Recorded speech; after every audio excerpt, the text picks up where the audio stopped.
investigation was called the Summer Project. According to Joe Sullivan, an FBI agent, that's not how the locals put it. It was labeled very quickly by the Mississippians as the summer invasion of Mississippi, which was forthcoming, and we were looking forward to it rather unhappily. So that was the genesis of the problem. As the invasion grew nearer, citizens steeled themselves against it. By day, life went on as it always had, and people whispered of the unpleasantness to come. But when the night fell, words turned to action, and the Ku Klux Klan, the invisible empire, began to stir. You are not heath. It wouldn't stay invisible for long. Civil rights workers training in Ohio knew their efforts would be countered by violence and terror, but they had no idea how far it would go or how fast it would escalate. For Corpus, Mississippi, this long history of segregation and rabid racial hatred was the hardest target for change and the biggest prize.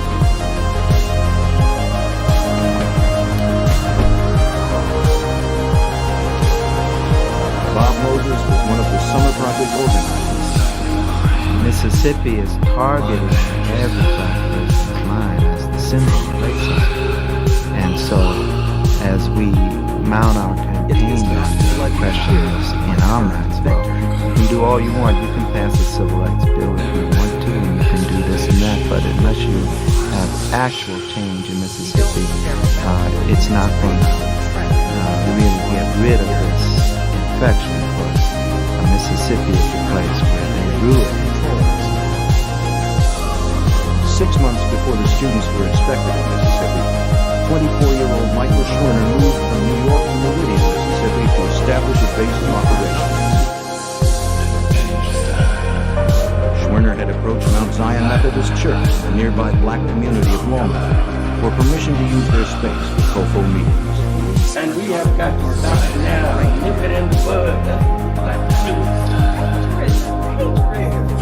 The residents of Longview, who had peacefully coexisted with their white neighbors, found themselves at a crossroads. The church board had to weigh the benefits to the cause of civil rights against concern for their own personal safety.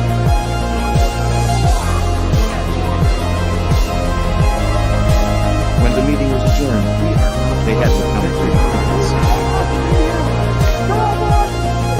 But the Klan made the decision for them. Several church members, including women, were badly beaten.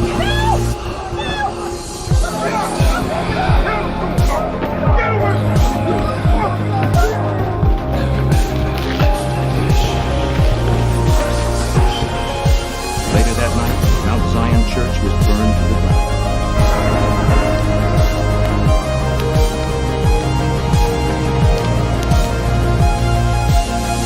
Though the fire was never investigated by local authorities, the FBI opened a file on the incident. They were keeping a record of possible federal law violations which fell under their domain. They knew that once the students arrived, the summer promised to be long and hot. The FBI called the file Mississippi Burning, or My Burn. They conducted their own investigation, asking church members what they saw that night. How did they know that? How did you know that? Though the Klan members had obscured their faces, witnesses recalled seeing a man in a truck wearing a sheriff's hat, suggesting that local law enforcement was involved. It wasn't surprising. Many in the South resented the federal government's intrusive push for integration. Local law enforcement often worked to maintain the racial status quo. The mood is defiance of the federal government. So you're going to defy any attempt by the federal government to change this. They're viewed as the enemy. Right? So it's not just that black people are the enemy, the federal government is also the enemy. Jimmy, now the commissioner of the Mississippi Department of Public Safety, was an FBI agent in Jackson in the 60s, back then it was a thankless job. But we travel the state. We might be in Natchez, we might be in Philadelphia, we might be in Hattiesburg, working violent crimes committed against citizens of Mississippi. Therefore, we were away from our homes, and we would receive threats. Snakes were placed in mailboxes. There was always that threat, you better lock your car. You never knew what you might find in your automobile when you returned. And also you had threats against your person and family. But despite all attempts at intimidation, the FBI's presence in the state was about to increase more than 100-fold.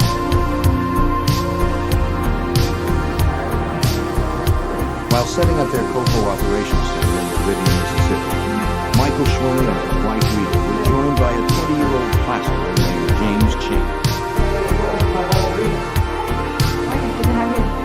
Cheney, a Meridian native, knew the culture and political climate of the area. 24-year-old Michael Schwerner, a liberal from the Bronx, had an Ivy League degree in social work. His background couldn't have been more different than Cheney's, but the men were united in their goals. Schwerner's friends called him Mickey, a name he seldom heard outside the office. Town people, and I'm talking now about the Klansmen, called him Goatee. He wore them, and they called him the Devil. Schwerner and Cheney were later joined by Andrew Goodman, 20, a volunteer from Queens, New York, who had finished his training in Ohio just 1 week earlier. While Rita Schwerner returned to New York, the 3 men and other volunteer staff prepared for the first group of 200 civil rights workers from up north. The first wave of the invasion, scheduled to arrive on June 21st, 1964. That morning, Schwerner, Cheney, and Goodman drove from their base in Meridian to Baltimore, 35 miles away, to talk to the Mount Zion church members about the fire 5 days before. Cheney knew the area would drive.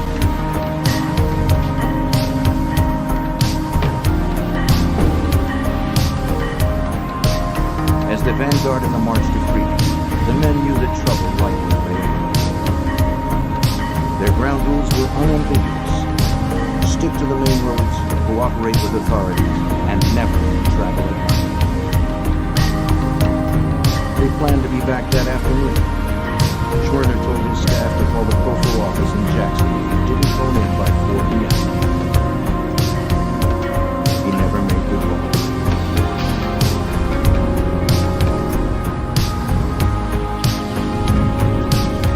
When Mickey Schwerner failed to phone his office at the scheduled time, the FBI was notified.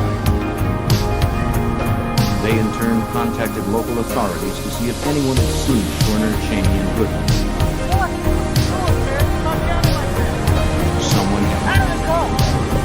According to Neshoba County Deputy Cecil Price, the trio was returning from Longwood that afternoon when he pulled them over outside of Philadelphia, Mississippi, 38 miles from Meridian.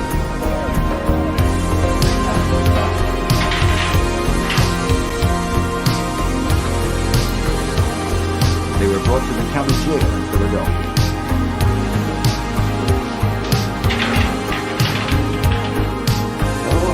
Cheney was booked on a speeding charge. The others were held in connection with the burning of Mount Zion Church.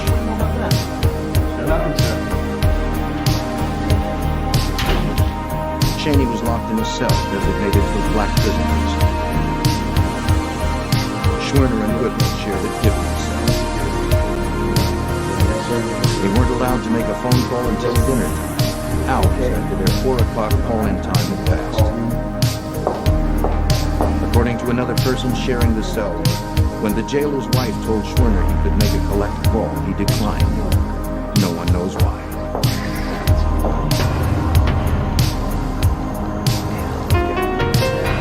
Eventually, after Schwerner paid Cheney's $20 bond, Deputy Price released the men. By then, it was 10:30 p.m. Come back to Philadelphia again. What happened next was anyone's guess. As long as they were missing, you had some hope. If they had turned up in jail and they were still in jail, then you had some hope. The issue was the release at a certain time of night from the jail, and then they're missing again. So that circumstance means the worst. Agent Sullivan, too, feared the worst. He suspected that the civil rights workers weren't simply released, but more likely handed over to the plan. This was a type of crime that I was familiar with. The lockup and then give away prisoners instead of releasing them. I was familiar with this sort of thing. I was quite sure that this was in progress. The disappearance was chilling news to the student volunteers scheduled to arrive in Mississippi the next day. But people throughout the state had a different view. The Mississippi response was, this is a hoax. These people have really staged this to get national attention, and they're up hiding someplace in New York or some other place, and this is just all a big publicity stuff. That was the official Mississippi response. There were widespread rumors, and we were told, I think it was big in the papers too, that these people had set up a scam here and then vanished to Cuba, where they would leave the state of Mississippi embarrassed by what had happened to them. The investigation began with Deputy Thomas, the last person to have seen Schwerner, Cheney, and Goodman. He stuck with the story of releasing them around 10:30 p.m., but he couldn't account for his own whereabouts for about an hour after.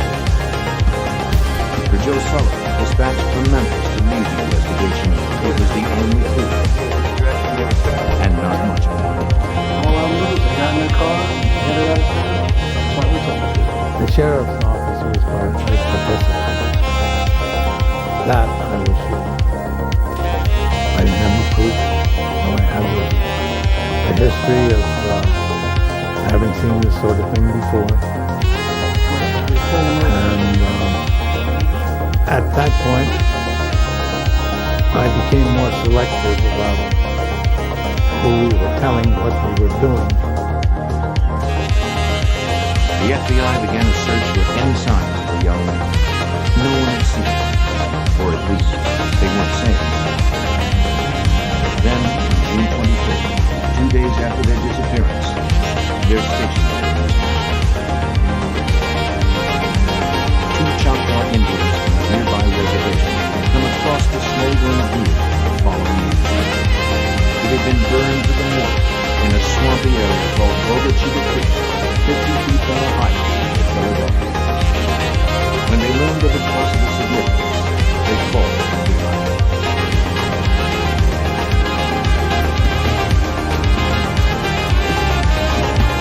Special Agent Jake Cochran was dispatched from Washington. An expert in firearms and explosives had seen more than his share of civil rights violence.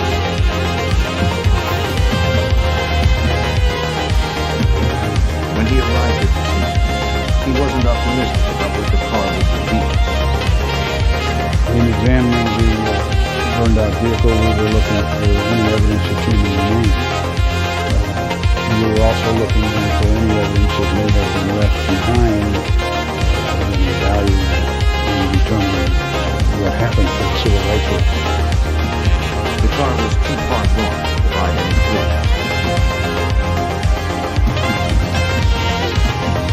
But nearby, investigators found something more promising. A watch later identified as belonging to Schwerner and keys to the car.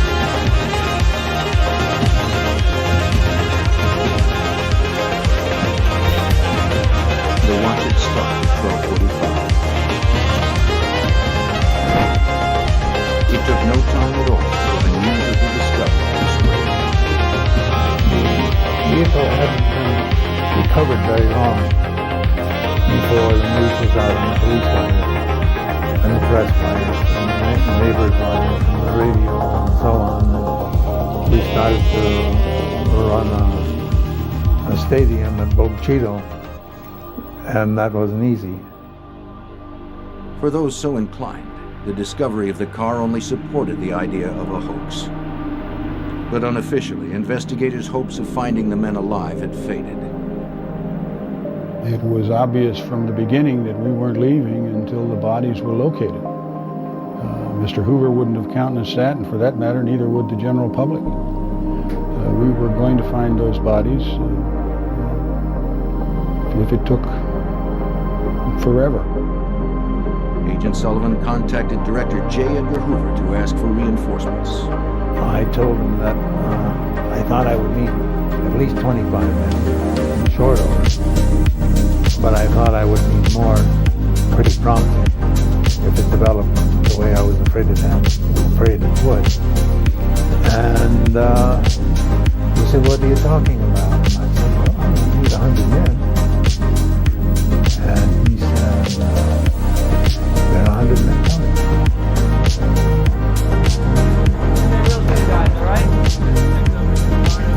Soon, 100 agents, aided by student volunteers, descended on Philadelphia to search for Cheney, Schwerner, and Wood.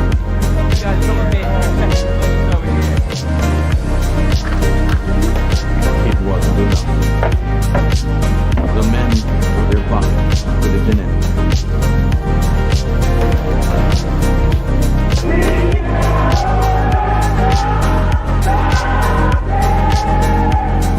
Against the backdrop of this agonizing mystery, student volunteers stormed the bastions of the Old South, trying to register black voters. Dixie fought back with all it had.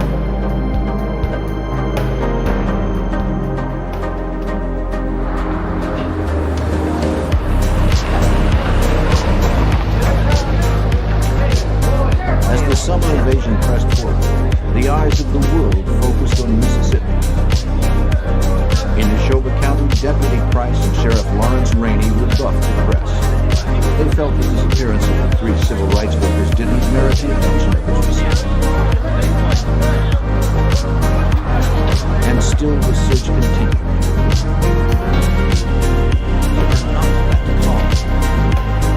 400 sailors from the Meridian Naval Air Station were pressed on duty, working in rotating shifts. Woods were scattered, rivers were dry.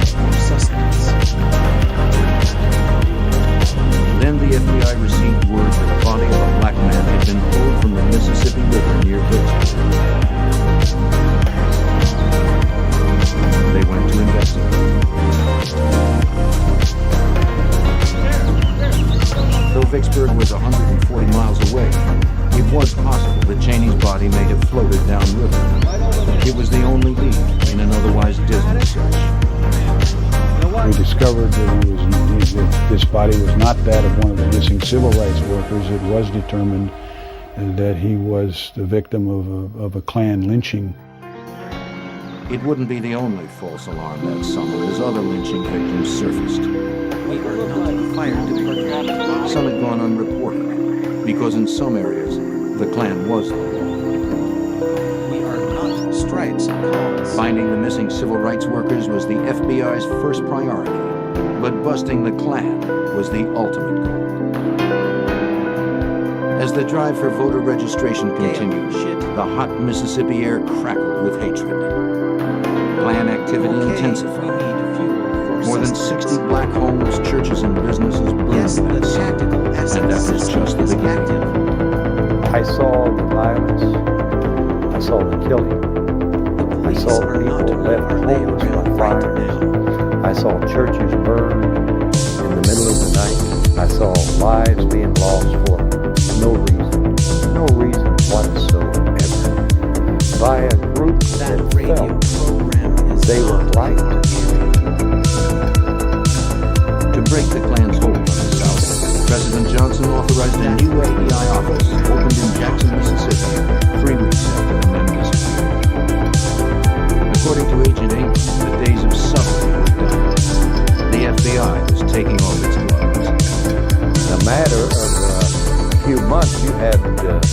almost 300 agents working up and down. From this state runs about 400 miles from the coast up to the border of Tennessee. So we covered every facet of it. 82 counties, we had agents all over the place. Yes, I am, Commander. While some agents continued to beat the bushes, others knocked on doors hoping to find some leads. We are not People were polite but uncooperative.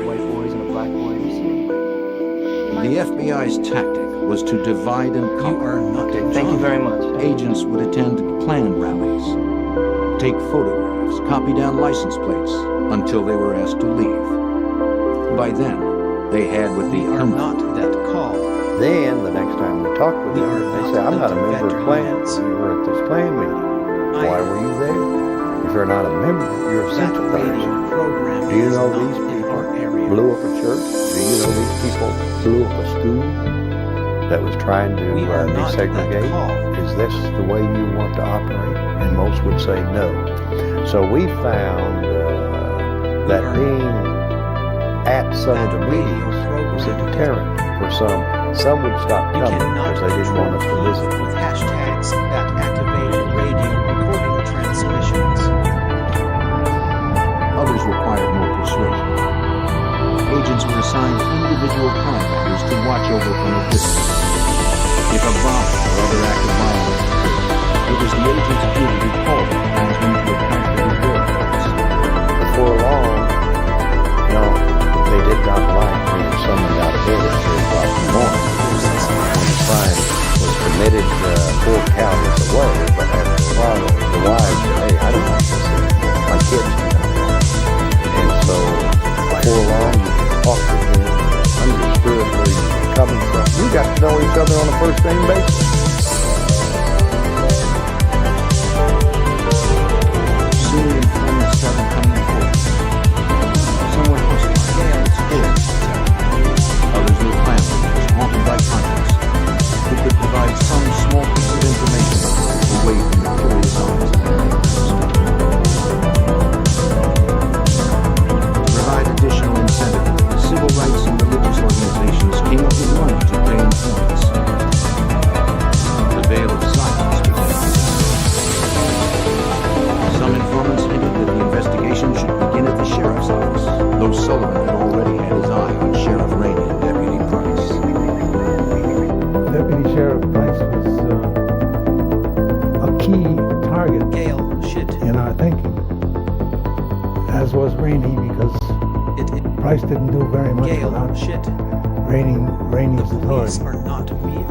Our problem was We are not under radio documents controls. what he had done, to find somebody who would tell us about it.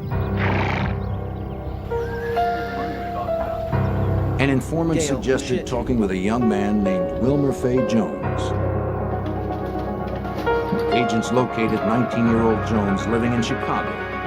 He had suddenly moved out of Philadelphia almost 3 weeks before the men disappeared. It wasn't quite sure. He told agents that his troubles began on June 1st when he went to a store in Philadelphia to get his passport re-signed. The woman behind the counter was reluctant, but took his name first. Soon after he was arrested, Sheriff Rainey and Deputy Price. They locked him up for supposedly asking a shop about an event. He wasn't allowed a phone call. When they finally released him just after midnight, a gang of men were waiting. The truck is running. They rushed him out and forced him into a truck. The wind is good for our generation. The vigilantes drove him to a secluded spot. They tried to force him into confessing that he had asked for protest. He swore his innocence.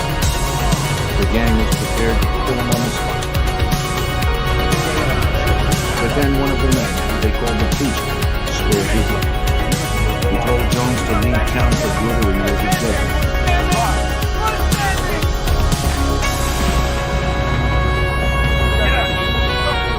Jones was on the next bus. The story Jones told sounded like a plausible MO for what could have happened to Schwerner, Cheney, and Goodman. Only perhaps they weren't lucky enough to escape with their lives. But here now, we have some additional evidence about what happens to people who are in unlawful custody in Gale. So if it had happened once in Silver County, we were sure it could have happened again.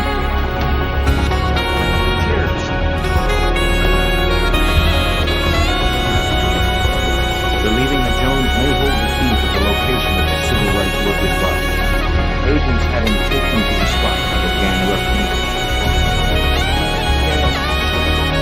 The search of the area turned up nothing.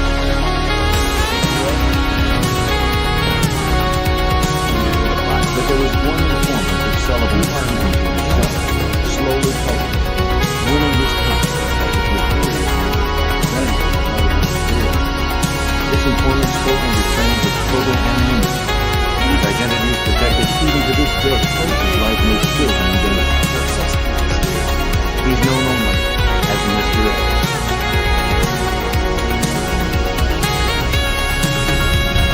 If anyone still considers the disappearances of these civil rights movements to be a farce, their opinion will soon change. The FBI's star informant is about to be removed. On July 31st, 1964, Mr. X agreed to talk to himself. After we finished our focus shot, I said, are you going to be able to tell me anything significant tonight?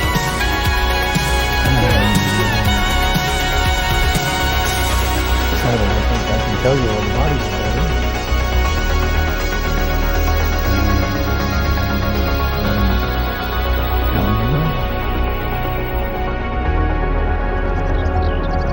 Mr. X told Agent Sullivan that Goodman, Cheney, and Schwerner were buried in an earthen dam at a place called Old Jolly Gale, Farm, shit. owned by the wealthiest man in the county, Gale. Olin Burridge. But Gale, agents couldn't shit. go there at once. They knew their moves were being scrutinized by the Klan. They didn't want to make it obvious they'd been tipped off to the burial location. A search warrant was issued for Old Jolly Farm. Sullivan sent Agent Cochran and others to the dam site. The location coordinates is something you will have to pay When they arrived, they realized this was no job for probing rods for. and Yes, the shovels. tactical asset system is active. The earthen mound, still under construction, was 550 feet long, 20 feet high, and 10 feet across at the top. If the bodies were here, they weren't merely dropped into graves. Rather, the dam was built on top of them. Agents wanted to keep the excavation a secret. That would be difficult. They needed an outside contractor with bulldozers and other heavy earth moving equipment to excavate the bodies. According to Special Agent Jake, there were some concerns about the safety of the equipment. It was decided to utilize armed agents in a convoy of heavy equipment from Jackson to the location where we would begin using the equipment. On August 4th, the equipment was replaced. The contractor was asked to advise them how best to clear away the earth. Cochran talked to him and said, can you give me an estimate as to See you later, what the Agent. construction cycle was on the dam? How it was built, how the dig was done, how the dam mound was shaped, and in what time frame. He said, well, you must know what you're looking for. Just didn't comment to him. At no time during these negotiations had either the construction crew or in this case the foreman been told precisely what they were looking for, but I think they would have had to have been brutally idiots to have not known what we were after. After the foreman gave agents a crash course in dam building, Cochran poked his stick in the ground where he wanted the digging to begin. Then, in a move that has become a legend in the annals of the FBI, he had a change of heart. Cochran then picked up his stick, and for reasons best known to his guardian angel, he walked 15 feet further and put the stick in the ground and said, "Dismiss."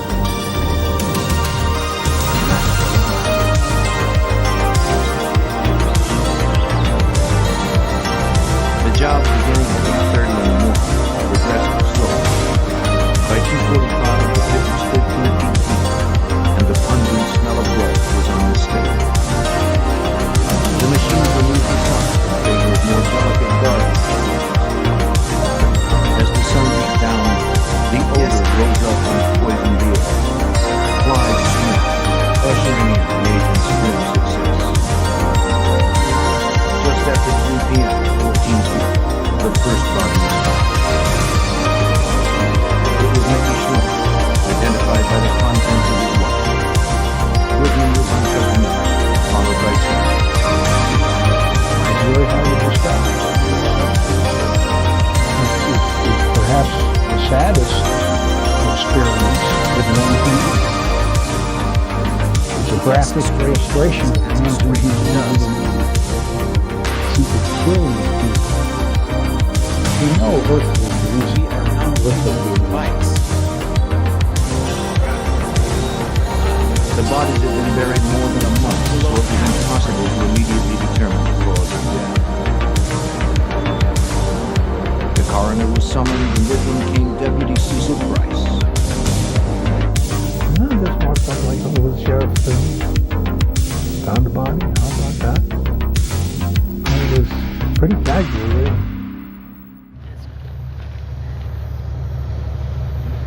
Price and the coroner lifted the bodies from the pit so they could be moved to the state hospital in Jackson for autopsy. Cecil Price to load all of them. I didn't help to load any of them. I Gale, was shit.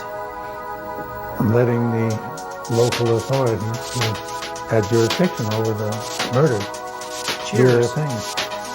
So we couldn't be accused of confusing or messing up the evidence or anything like that. Okay, we need fuel. If the deputy's presence was an example of the criminal returning to the scene of the crime, Agent Cochran saw no sign of guilt. Every agent that was at the scene, eyes were fixed on Price when he was there. And I noticed not the slightest emotional Yes, I do. reaction. Gale, And shit. I don't think anybody else did either. The bodies were autopsied in Jackson. All 3 men had been shot. Werner and Goodman were each shot once, Cheney 3 times. Is not one here. A hard, rock-like substance was prized from Goodman's right hand. Whatever happened that night, the substance showed that Goodman's nightmare didn't end with a bullet. Upon subsequent examination of that substance at the FBI laboratory, it was determined to be clay, similar in makeup, consistent with the clay composition of the soil at the dam site. This would tend to suggest that at the time Mr. Goodman Yes, the was laid tactical in rescue system his is grave, he was still alive. The bullets from the victims were analyzed at the FBI's firearms full marshal. Most of the more than 5,000 weapons here were confiscated over the years from actual crimes. Police are not looking where they are at. Though its equipment has changed since 1964, the role of the unit remains the same: to match bullets to weapons.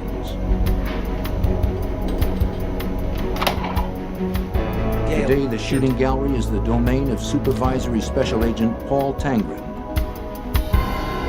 The bullet will pass over defects within the barrel, We are and not the those are fire defects that are department. specific and unique to that firearm, And that pattern of marks it picks up passing over these defects is like a fingerprint for that gun. Bullets from the crime are scrutinized side by side.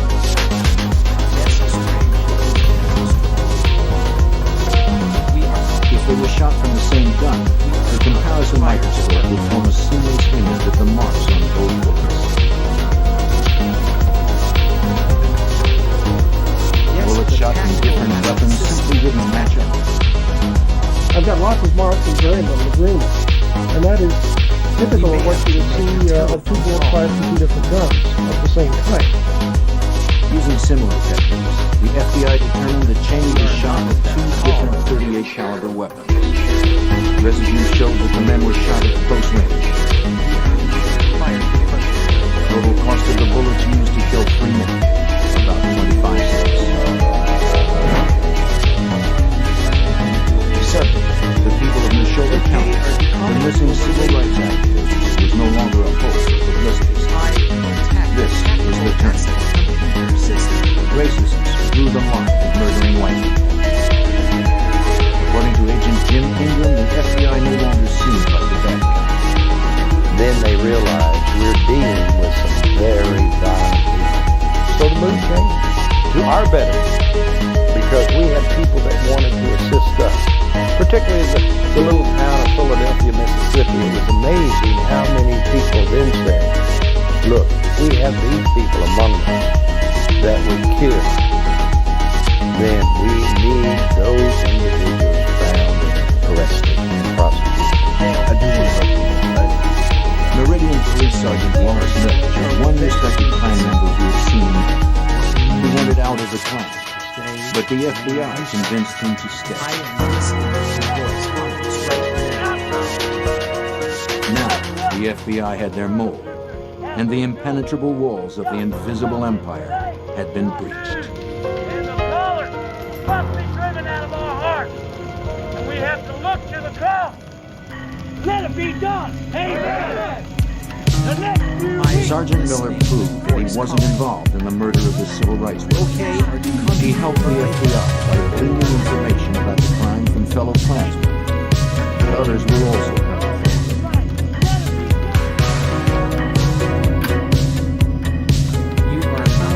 Nobody knew that anyone else was talking. The information started to flow. From interviews with various informants, the FBI compiled a list of names of Klansmen who may have been involved. The same names kept coming in. Agents learned that the murders were the plan of St. Gale, the first imperial wizard or head of white knights of the Ku Klux Klan of Mississippi. His right-hand man was Edward Killer, known as the Preacher, because he was. He was also apparently the same preacher that spared the life of Wilmer Faye Jones. So we had informants that could give us direct information. We had individuals who actually were involved in the shooting that gave us signed confessions. Confession led to confession. Slowly a picture of the events that night took shape.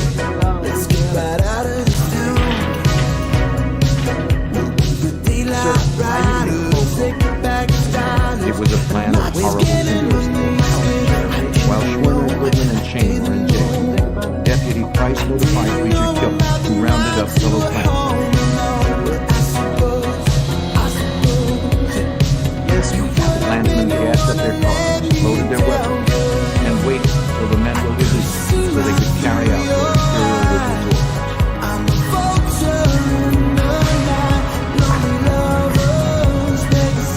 When the civil rights workers were released at 10:30, the plan was ready.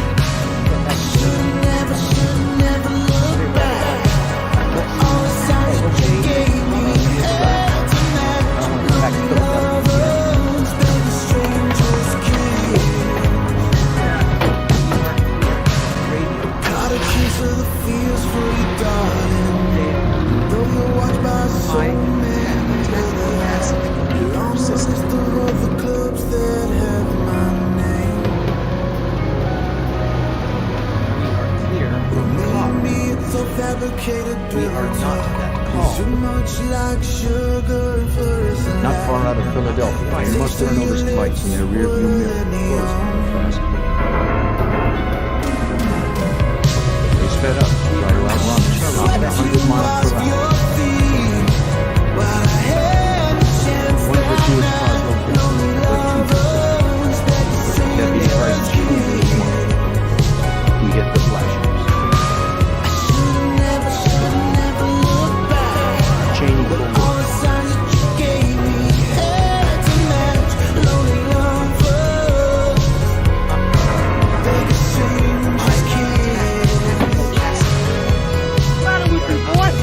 Deputy Price yanked Cheney from the station wagon. Come on! Shut up, boy! You were doing over 100 miles an hour last night, boy. Don't make me shake you like that. Werner and Wood were escorted into the back of the patrol car. As Cheney started to follow him, Price clutched onto the blackjack and shoved him into his car.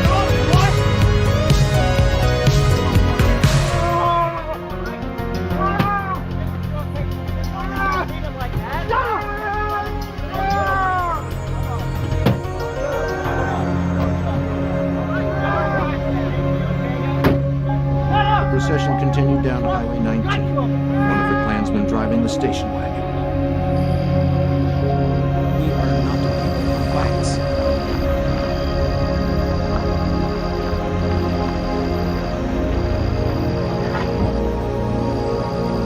It is not bloody here. The murders occurred without fanfare.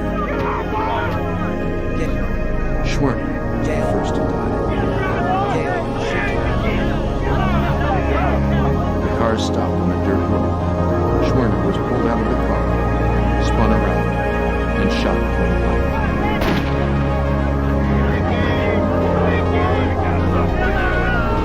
Goodman was shot much the same way. They saved Cheney for last. Shot by the fugitive.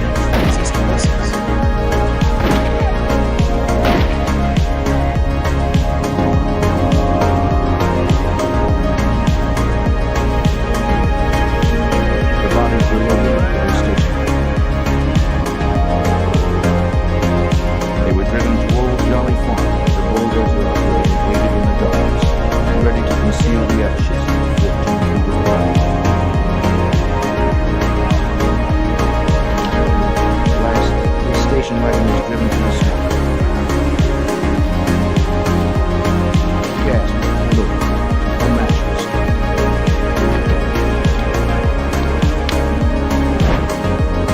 On November 24th, the FBI announced it knew who killed the civil rights workers. But murder charges fall under state jurisdiction, not federal. The best the FBI could hope to do was to convict on civil rights violations. They knew that Mississippi would be unlikely to find murder charges. More than 5 months after the murders, 19 men were charged with felony conspiracy to oppress and intimidate the civil rights workers from practicing their constitutional rights. 2 more were charged with having knowledge of the crime. All made bail and were released. A pretrial hearing was set for December 10th. When you realize the scope of the physical evidence that we were able to capture, the pictures of the dam, the pictures of the bodies, post-mortems, burned vehicles, on and on, enormous physical evidence, circumstantial evidence to document the transaction. So it was powerful. We turned over and we were blessed because we had 2 outstanding officers. The evidence was, we thought, insurmountable, but we also knew that there were troubled times in Mississippi, that not everyone thought like we did. The federal government's prosecution went wrong almost from the start. At the hearing, the judge refused to allow signed confessions or written testimony from the key witnesses. The government pressed them, and on January 11th, a grand jury indicted 18 men, including Sheriff Rainey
Deputy Cecil not at the Price. call. It took more than 3 years for justice to be served, and even then, it was delivered only in half measures. Gale, shit. Bowers received the stiffest sentence, just 10 years.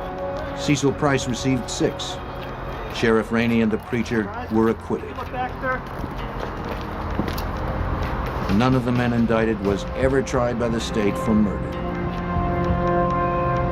Gale, Many of them shit. still live in Mississippi. And though there's talk of reopening the Myburn files, all evidence in the case was destroyed years ago by court order. The hatred that split the nation was not so easily eradicated. We are not under radio control. According to civil rights activist Bob Moses, what happened in Mississippi marked the beginning of the great changes to come. The temperature.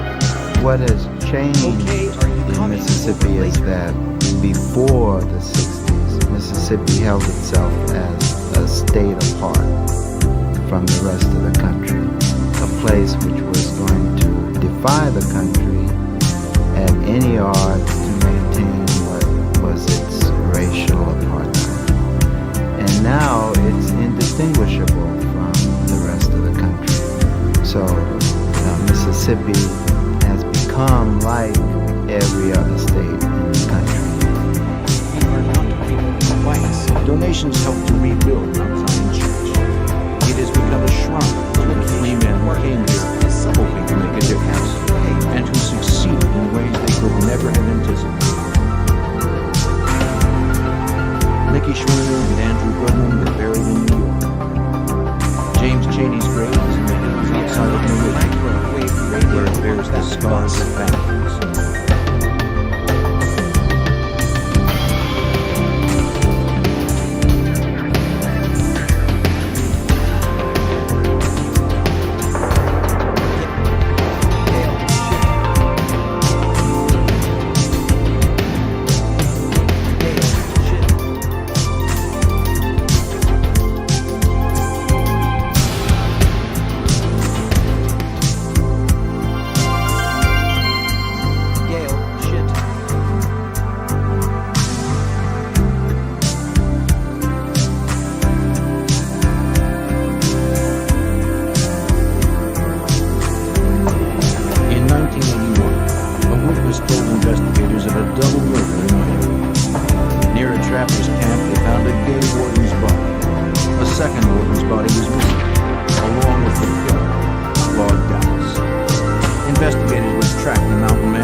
The sun set on the Wild West long ago, and some people refused to notice. Claude Yes, Dallas we have was one of many them. wheels. A wily trapper, distrustful of authority, Dallas typified the rugged individualism that forged It this is country. not bloody here. He went too far when he killed 2 game wardens in 1981. The law that he despised so much began to close in. But Dallas knew the land and could live off it as long as he needed to. Finding it wouldn't be easy. I'm Jim Kallstrom, former director of the FBI's New York office. A man like Dallas could hide almost anywhere. The severity of his crime demanded that we never stop looking. A modern-day posse formed to round up the men and deliver him to justice. We are not people whites. On January 5th, 1981, Jim Stevens arrived at a friend's trapping camp, bringing provisions he promised. Tactical acid computer system. He fired warning shots to report his arrival. Gale. He knew his host didn't like being surprised by unannounced visitors. We are not The trapper, Claude Dallas, had created the gunshot warning system. He was protective of his compound. Dallas was glad to have the supplies. He was trapping for the winter in Bull Basin, a remote area in southwestern Idaho near the Nevada border. He had bagged a few bobcats out of season and planned to sell their furs in the spring. But he needed food before that to sustain him. They go down the river, then up to Samaritan. Besides restocking Dallas's camp, Stevens had come to look for Indian artifacts. He planned to search along the river. In such an isolated area, he was bound to find new items for his collection. Dallas stayed to look over his new provisions.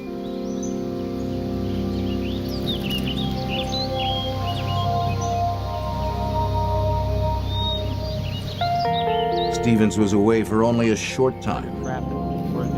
Overhearing raised voices, Jim Stevens soon returned to the camp. He found his friend was not alone. Dallas was arguing with two game wardens, Bill Pogue and Conley Elms. Hey, slow. Oh, you got a gun, sir? Stevens noticed Dallas's shoulder holster was empty. Though the wardens rarely met with trouble, few woodsmen were happy to see them. They requested Stevens' gun, following standard field procedure. All right, talk to me again. Pogue and Dallas argued about the bobcat skins hanging nearby. In Idaho, the season hadn't opened. I know where they came from. Nevada. Those aren't from Nevada. Dallas's temper rose as he fumbled for an excuse. Their argument intensified. Pogue mentioned a citation, further angering the trapper. Then Warden Elms entered Dallas's tent to look for more contraband. Dallas became furious, insisting they needed a search warrant. Sir, I said stop her. Warden Pogue turned his attention to the tent.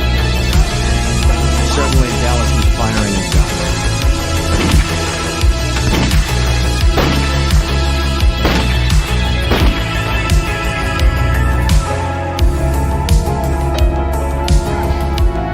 He had drawn a .357 and hidden and emptied it into the unsuspecting wardens. Without a word, Dallas reached for his .22 rifle and carefully aimed behind the ear of Bill Pogue.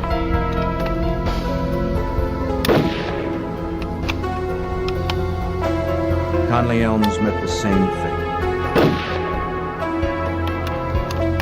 Jim Stevens was stunned. Dallas immediately claimed that Pogue had tried to draw his gun. Stevens had turned away just before the shooting began. He couldn't deny Dallas's claims. You saw this hand with his gun. You were last time I was arrested. I never go in You are not here. But did you have to kill him? But why would the warden have drawn? And why was Elms killed? Maybe his friend had gone crazy.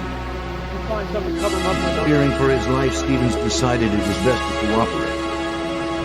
He complied with Dallas's orders. Using one of Dallas's mules, they hauled Bill Pogue's body up to the ridge where Stevens' blazer was parked.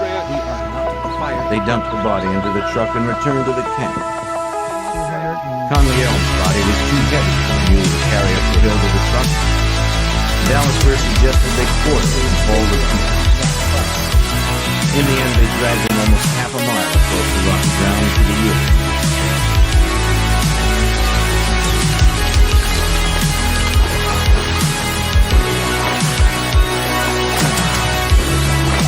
That would be Dallas's one mistake.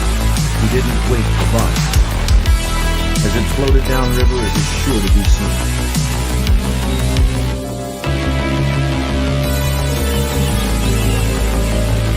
As a trapper, Dallas knew about leaving traps. He must cover his, make it hard on the investigators who would hunt him. Using kerosene, he burned the bloody spots left by moving the bodies.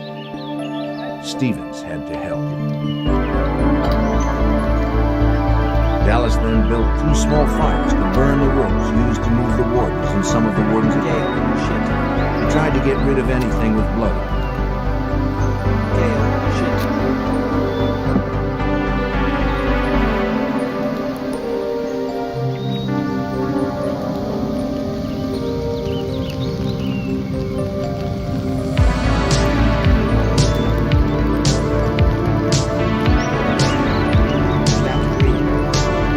never expressed remorse for their crimes. To Stevens, Dallas seemed without emotion. It was more reason to fear. Dallas had to get rid of Bill Poe's body.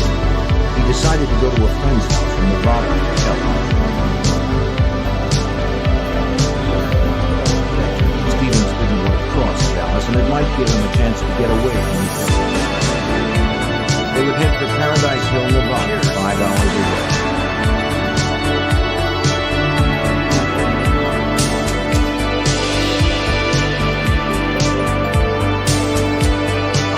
As they drove, Dallas tried to convince Stevens that his killings were justifiable homicides. The wardens had invaded his territory and threatened him. He'd only defended himself.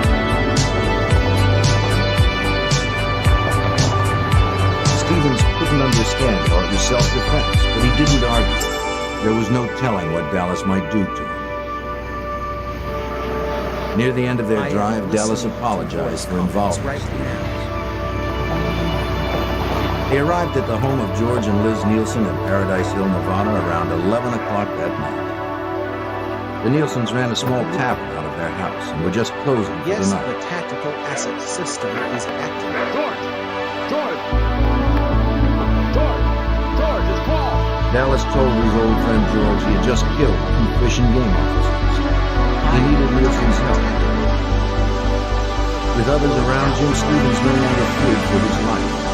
But what he had seen and done still terrified him. Dallas told George and Liz Nielsen he had one body outside and that the other was in the river near his camp. Gale. George Nielsen shared Dallas's contempt for the law, and he believed the claim of self-defense. He agreed to help.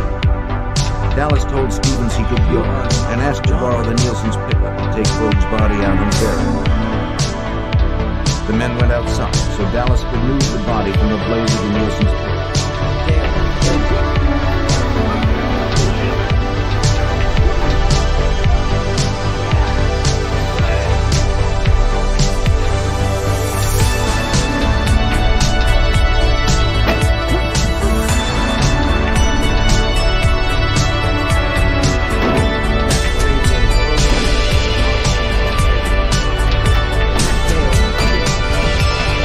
Stevens finally hit home.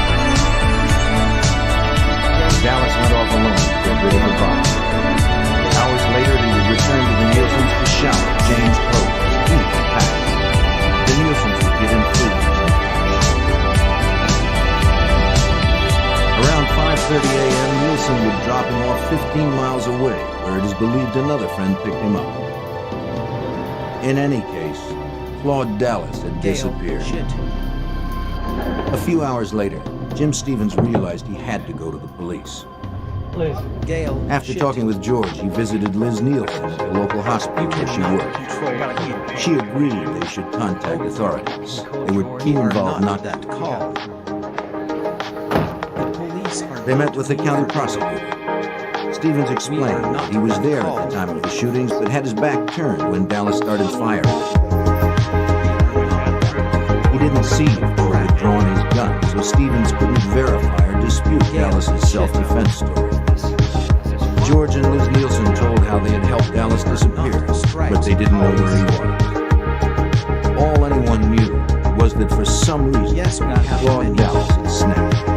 He was unpredictable, armed, and out there somewhere.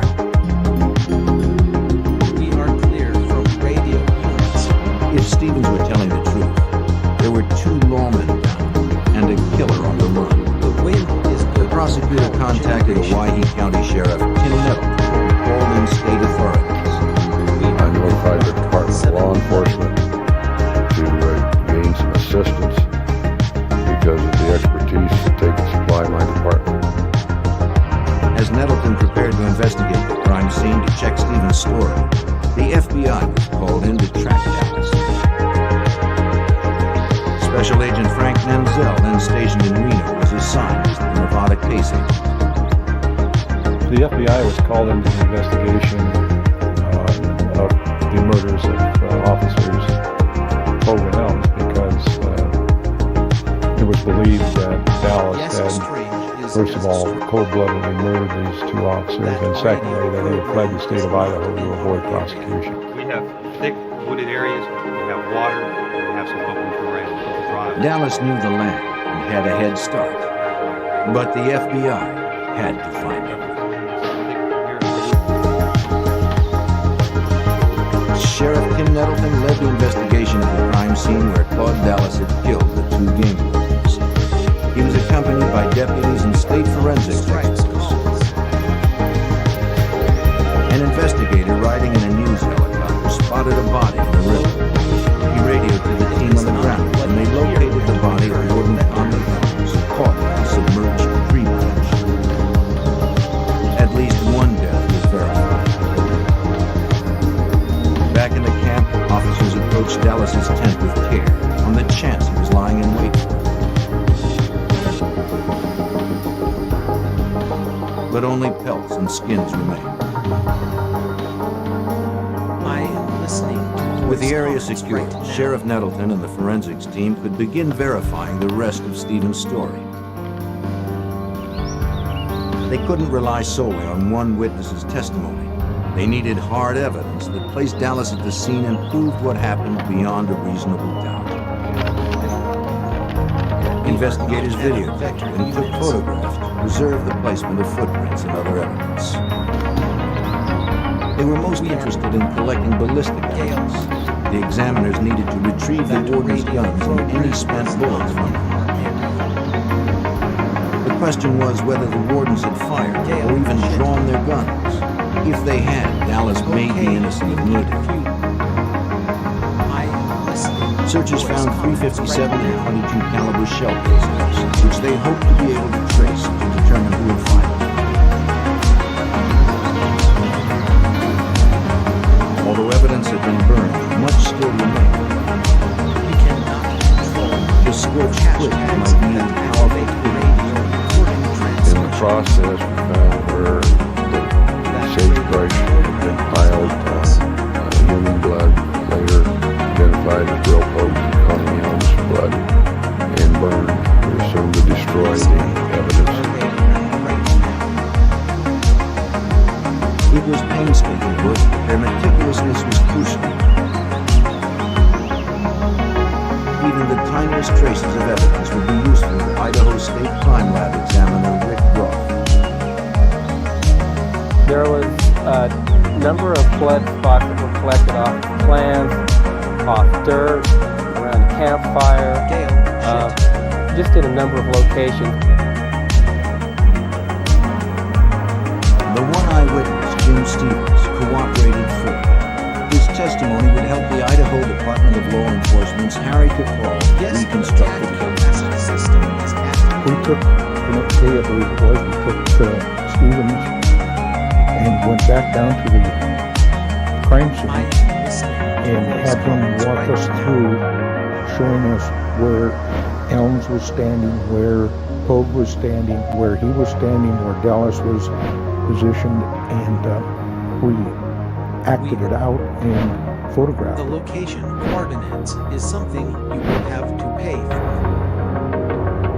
Investigators were sure of what had happened, but they didn't know where Claude Dallas was or where he had hidden Bill Pogue's body. We are now to the microwave radio on that bus. Local and state officers and civilian volunteers would look for the body. The news of the warden's murders galvanized the searchers. Most of them knew the two wardens and their families. Sheriff Gary Heyman, then a dispatcher, was part of the search for the body. As Dallas being a cold-blooded cop killer, it was some scary searching. But there was anger there. He wanted to help the family find the body so they could bury their loved one. Many of the searchers knew the 30-square-mile wilderness that they'd be scouring. But there were dozens of abandoned mine shafts and gullies in which to hide a body. And Claude Dallas knew them all. All right, let's move it. We're burning daylight. They would use high technology like infrared scanners. But most importantly, they would rely on their own patience and dedication. They were very long days, cold days. We blocked between horses, through airplanes, through helicopters. The FBI's manhunt team was charged with finding Dallas. The trapper could be anywhere. He was said to know every cave and gopher hole in the area where Idaho, Oregon, and Nevada meet. So the FBI wasted no time in blanketing the region with agents. A specialized FBI force arrived in Winnemucca this morning. 12 members of the Bureau's SWAT team out of San Francisco. They'll be evaluating and following up leads from several areas. There were about 100 officers, including SWAT teams from California, Idaho, and Nevada. It was a posse ready for anything, because no one knew what the dangerous woodsman might do. While Special Agent Frank Manzel coordinated the Nevada search, Special Agent George Calley of the Boise Field Office became the FBI's lead investigator. The stories out on Paul Dallas early on seemed to be that he was a loner. He was one who was not too close to other people. He was a person who could live all by himself, just walk in the mountains, and be totally independent.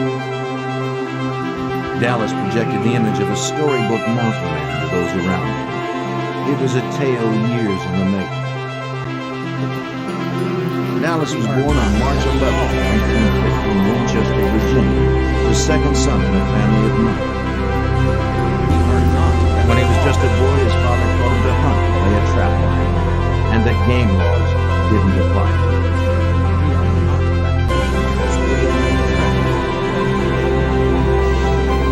The FBI learned that Dallas's name was already in their files for a draft dodging charge more than 10 years later.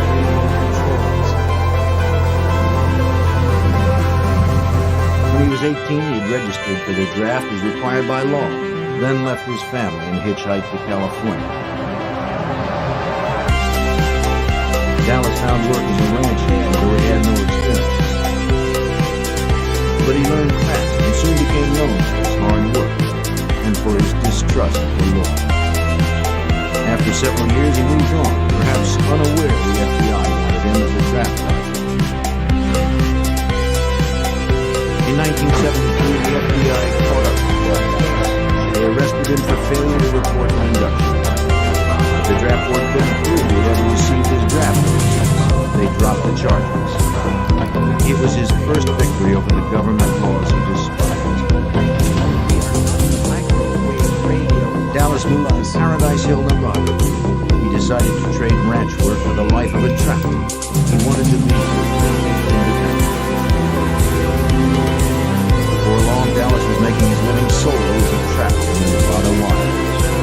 Although he was licensed, his traps often violated state game laws for illegal bait. Legitimate trappers had little respect for the operation. Sheriff Middleton knew Dallas tried trapper. Never took the time to go with a real trapper and learn how to trap. As authorities investigated the man they were hunting for alleged murder, they uncovered a history of conflict with the law. In 1976, Nevada game warden Gale came across some of Dallas's illegally baited traps. Dallas used birds and animals to lure bobcats, whose skins brought a big price. But this improper bait also attracts animals like raccoons and skunks and kills the nueces. Elliott confiscated the traps and fined Dallas $100. See you later, HBB. 2 years later, in 1978, another game warden, Gene Weller, came across more traps in Dallas's territory. They were illegally baited with chunks of meat and had no tags. Dallas couldn't be found, and since it was late, Weller decided to return the next day to look for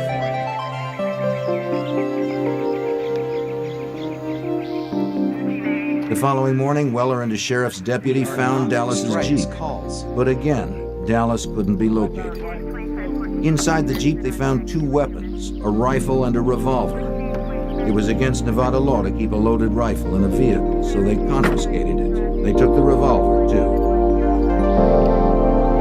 2 loaded weapons in a possibly abandoned vehicle presented a dangerous situation. Anyone wandering Dallas explaining where the guns would be held. Name's Claude Dallas. Here, get my guns. 3 days later, a disgruntled Claude Dallas arrived at the sheriff's office in Winnemucca, Nevada to claim his guns. They were now unloaded, and Dallas argued that the shells that had been inside were spent. The deputies couldn't produce evidence that the guns had held live rounds. The weapons were returned and no fine was issued. It was another Dallas victory. Claude Dallas was a man who rejected the rules of society. But if his rules allowed for murder, the FBI had to bring him in.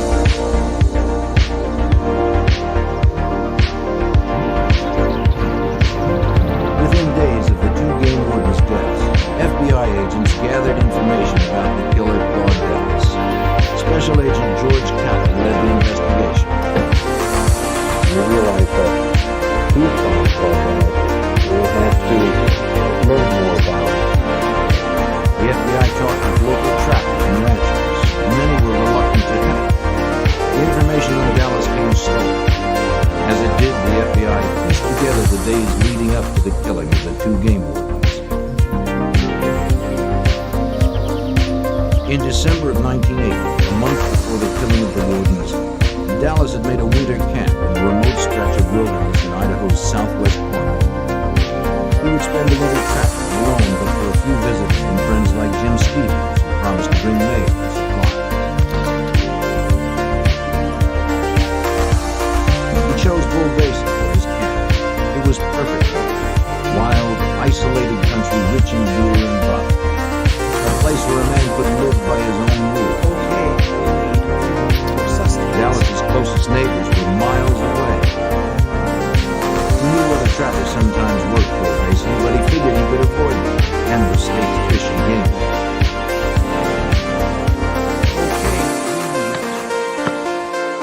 Solar is great for power production. But one day his neighbor paid him a visit. Eddie Carlin owned the 45 Ranch, 12 miles away. He often trapped in Bull Basin, and he wanted to know who was working his territory. Carlin saw illegal bobcat furs in the camp. When he commented on them, Dallas said he didn't believe in man-made laws.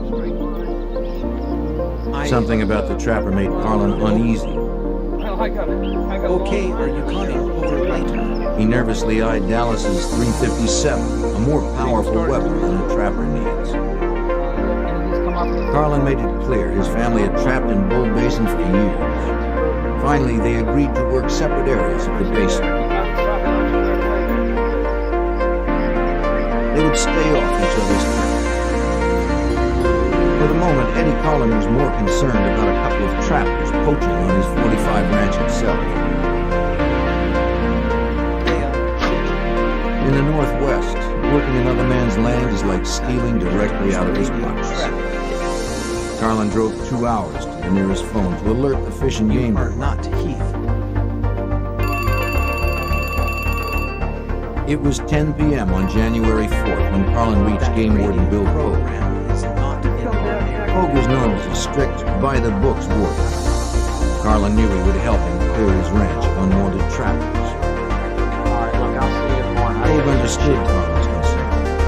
The poachers needed to be caught before they moved on to new territory. Pogue told Carlin he'd head out right away, but he needed to find a partner. He called 2 wardens who were unable to make the trip. Finally, he reached Conrad Mills.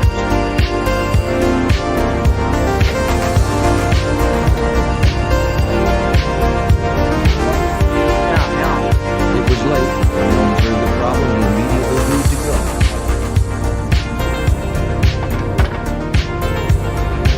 The wardens arrived at the Carlin's 45 Ranch at 3 a.m. January 4th.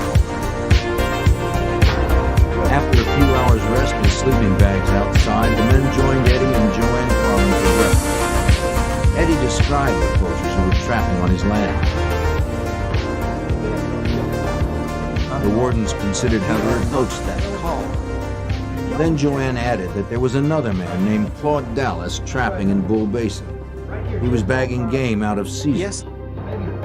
2 other guys can attack. Eddie told them to watch out for Dallas.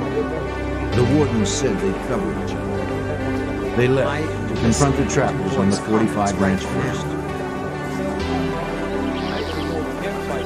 Jim Stevens arrived in Dallas's camp at mid-morning and went off to look for artifacts, leaving Dallas alone.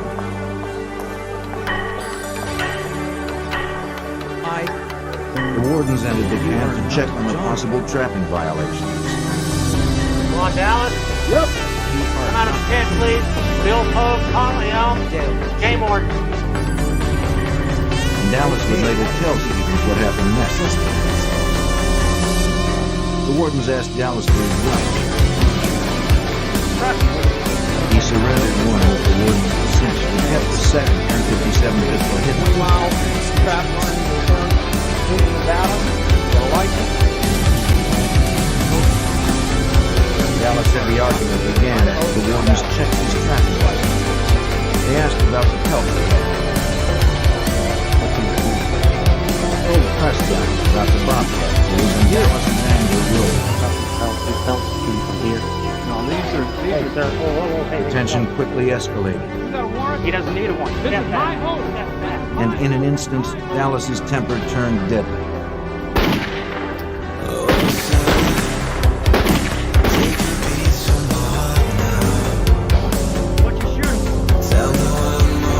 Perhaps what was most horrible was the way the wardens were executed.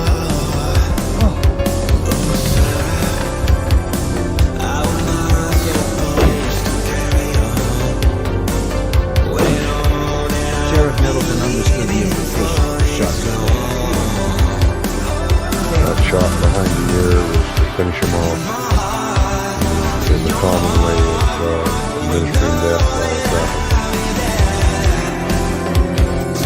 Clearly, Dallas considered the wardens no more than animals stumbling into one of his traps. The cold, terrible nature of the crime didn't faze him. Unshaken, he tried to cover his tracks, intimidating Jim Stevens into assistance. Then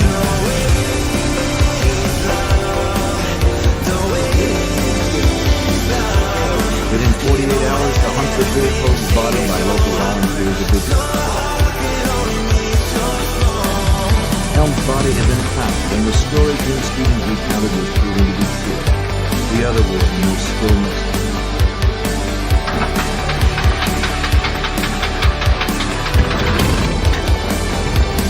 Local and state authorities used every tool at their disposal, including Sheriff Nettleton's air patrol.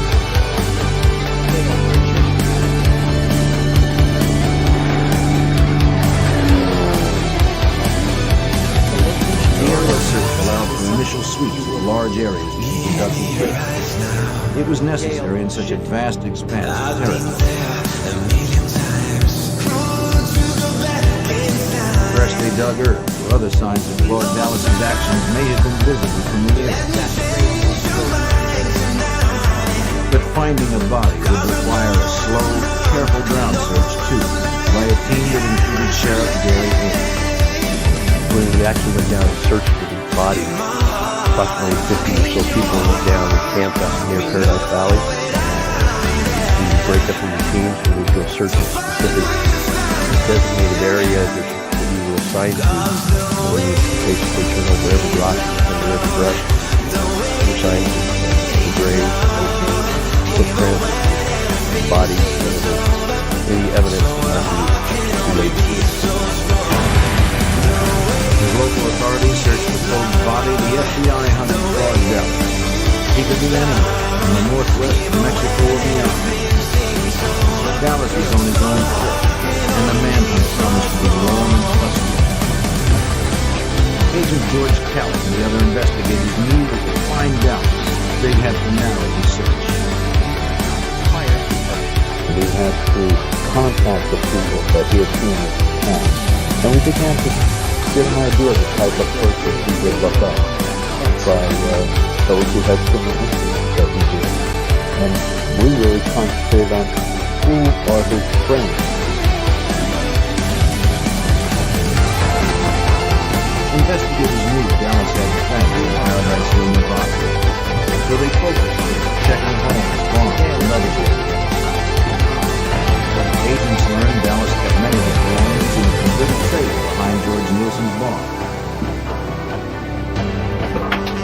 officers searched them, they discovered nearly 20 weapons and some combat training manuals. It was further evidence they were hunting a man who was dangerous and knew how to kill.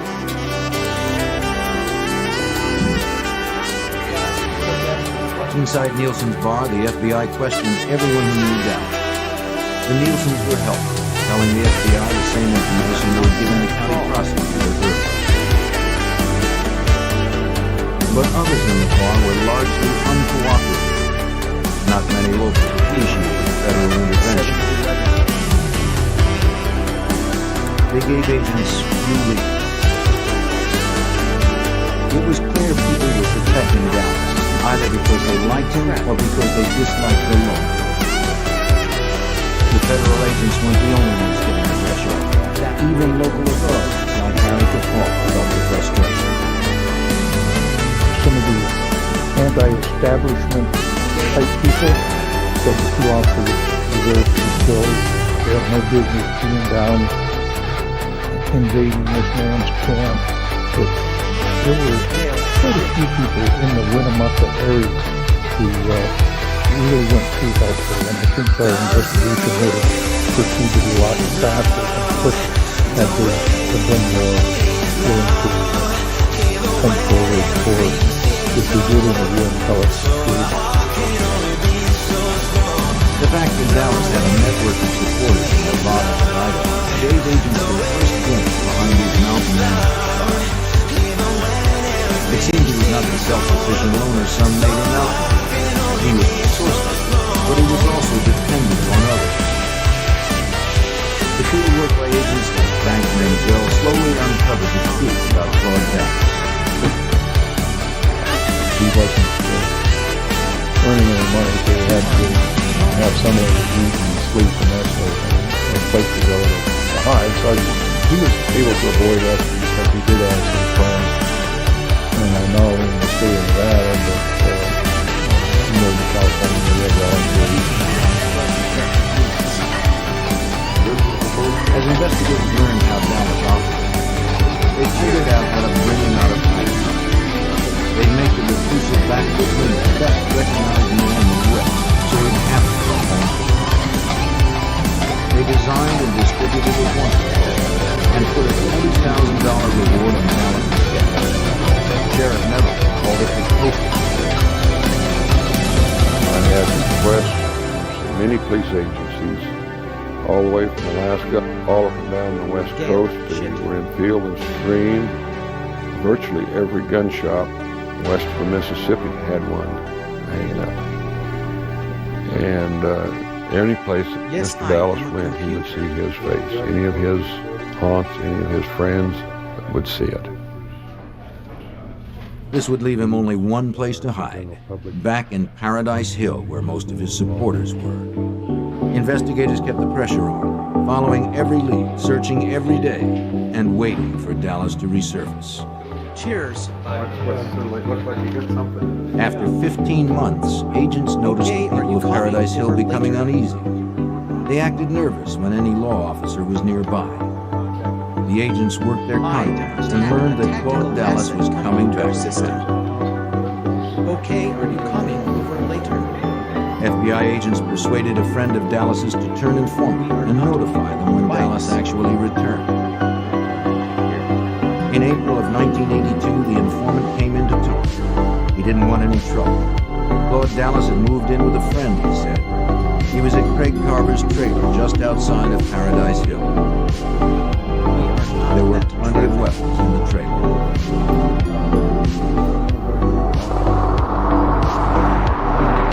Within 12 hours, the arrest team had assembled and was ready to raid Carver's trailer. They had to act fast. There was no room for error. On Sunday, April 18, 1982, the FBI made their move on Claude Dallas. They descended upon his quiet, remote hiding spot. With air and ground support, the SWAT team quickly positioned themselves for the raid. They knew Dallas was an expert marksman and that he would be heavily armed.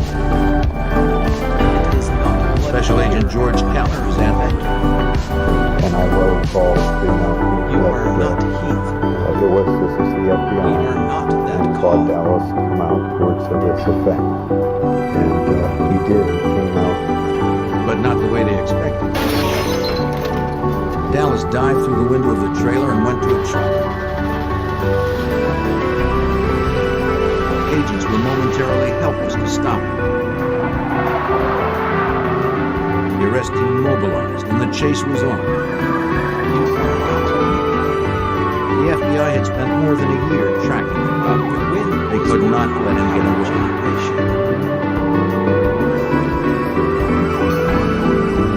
Okay, we need fuel for sustenance. Gale, shit.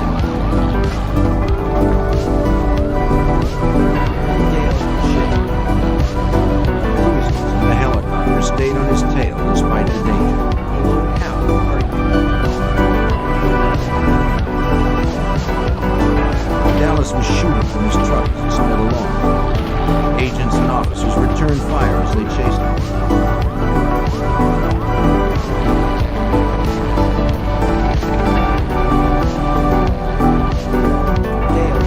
He seemed unstoppable, even lower.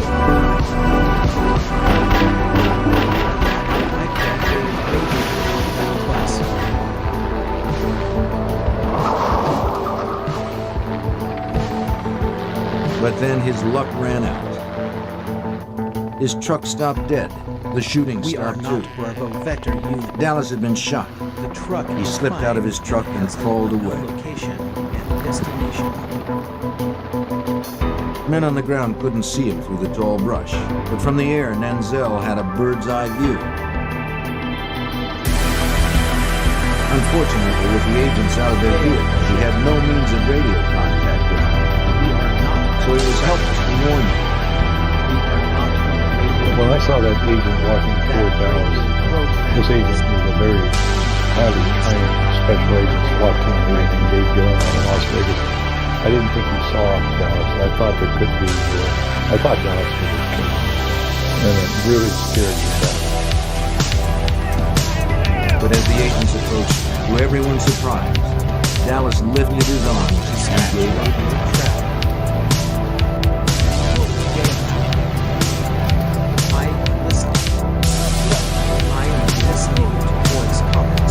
He was transported to a nearby hospital for treatment. The FBI had their man. Frank Nanzel breathed a sigh of relief. Dallas told us that he could have killed the agent of the blind poison. And I said thank you. With Claude Dallas secure behind bars, prosecutors began to build their case. This morning, investigators went through Dallas' belongings looking for evidence to help in prosecuting him. Items searched included scrap, health threat boards, clothing, and 8 guns. There is a possibility that he could have a weapon, but we don't know. How many weapons are you looking for? We're looking for one particular weapon. But you're specifically looking for the gun that Claude used to shoot? We're hoping it might be in this bunch. At the Idaho State Forensics Lab, examiners tested the weapons confiscated from Dallas's trailer.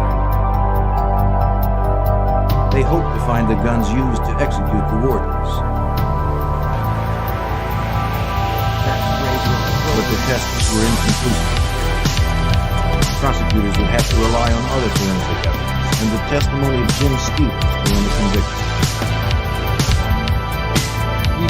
When Claude Dallas was released from the hospital, he was booked at the Humboldt County Sheriff's Office, then flown back to Winnemucca, Nevada.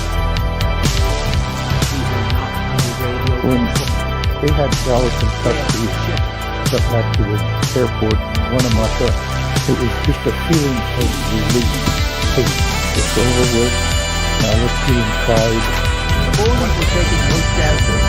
Security at the Hawaii County Courthouse was bolstered for Dallas' arrival. On the first day of the trial, the courthouse was jammed with spectators, split the pro and anti-Dallas camps. His most vocal advocates were the so-called Dallas cheerleaders.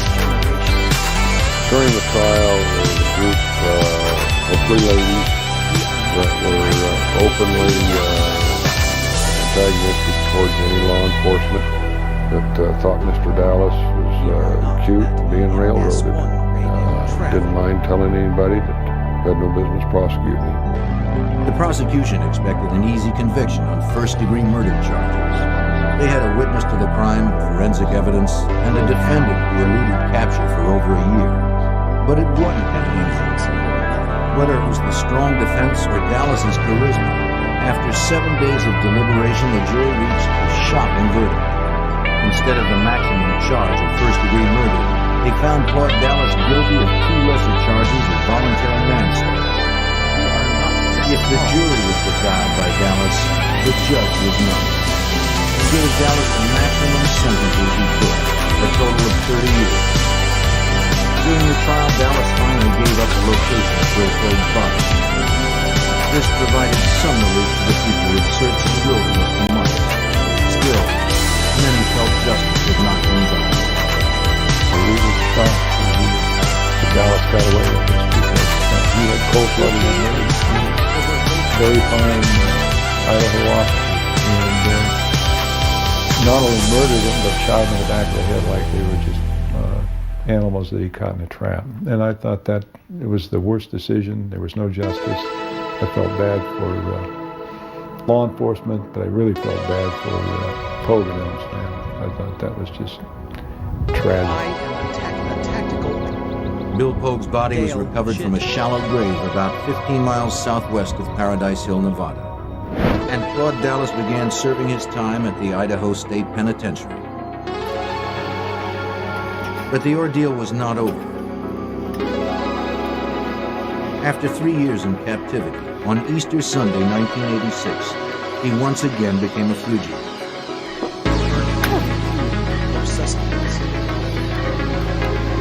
Agents believed the woman from Reno who had befriended him brought him wire cutters in a visit. He used them to cut through the prison fence. You cannot control. It seems she also provided the getaway. Activate radio recording transmissions. Dallas was now an escaped killer, and the manhunt team responded with full force.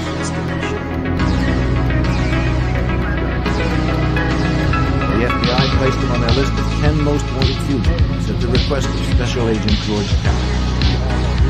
We knew could be difficulty in finding him, that should get him on the top 10. Knew that getting this publicity, not only nationwide but worldwide, and wanted to fly us as well. Special Agent Menzel welcomed the top 10 list. You had the backing of the entire FBI, more so than you would in just a regular case. I mean, we have all the equipment, helicopters, planes, technical advice, laboratory, SWAT teams, people that are able to do all kinds of things will help you on a solid lead on an FBI top 10 fugitive case. The media also turned more attention to the case, generating more leads. You will have to pay for. The search was off to a strong start. We are not the microwave radio. Hopes were high when agents quickly located the car allegedly used in the escape. Forensics examiners processed it for prints. It may lead them to the escapee. That bus. But he had left no trace of himself. Gale, shit. A few months after Dallas's escape, agents had a hot tip on his whereabouts. He was hiding in the small mining town of Eureka, Nevada. The police are not me. Under cover of darkness, Vegas and Reno SWAT teams arrived for the raid. The police are not me. Are they around right now? They threw a device called a flashbang through the front door to stun anyone inside and send up a smoke screen to cover agents when they entered. Would the fugitive Claude Dallas finally be brought to justice?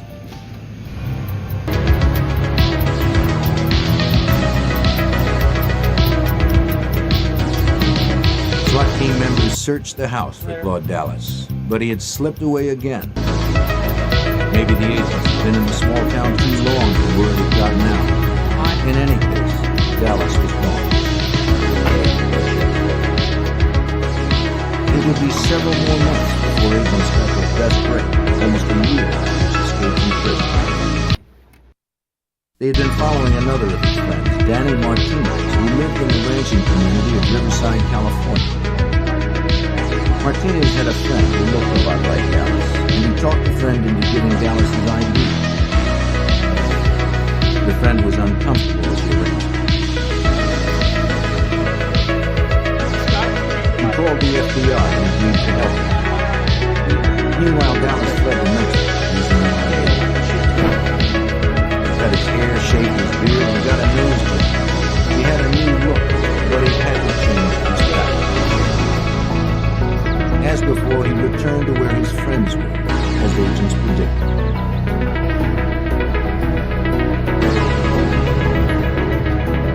When Claude Dallas returned to Riverside, Martinez had the informant take Dallas to a motel.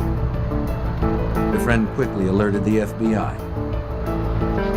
Knowing Dallas was inside, a SWAT team assembled at the convenience store across from the motel. Gale, we are not Bravo Vector units. We are not that tall. He was surrounded and he was unarmed, so he could not fight back this time. Claude Dallas was once again in custody.